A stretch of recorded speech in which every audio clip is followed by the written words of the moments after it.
Sharing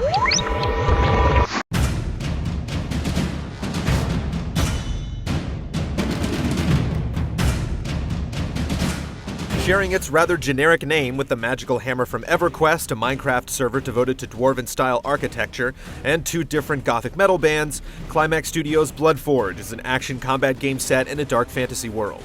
Its high-contrast visual style, splashed with great gouts of bright red, reads like an implicit promise of cathartic violence. But you may want to think twice before jumping into this bloodbath. Huh? He made me kill my family!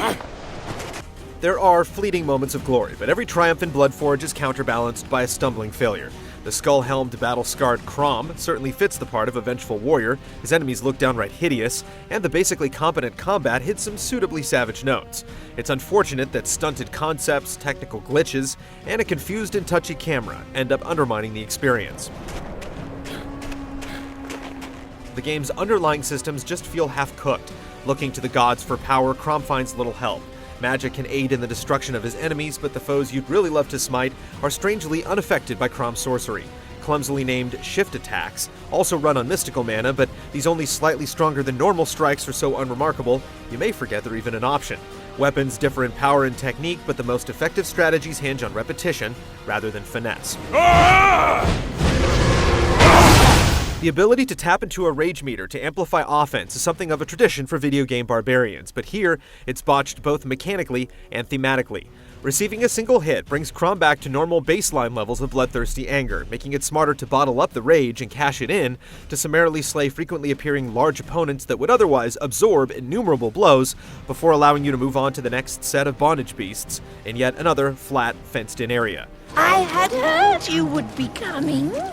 An unorthodox approach to mortality is interesting, but flawed.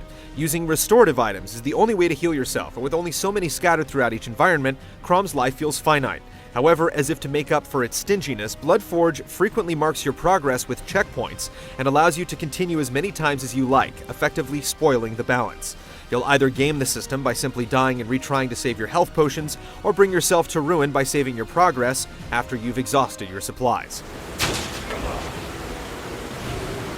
The feature in Bloodforge that lets you create and send online challenges to friends stands out as a great idea, but given all the other ways that the game falters, it's not enough.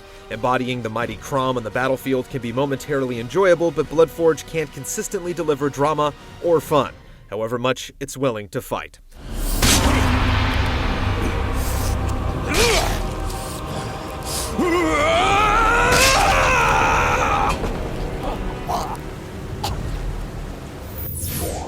You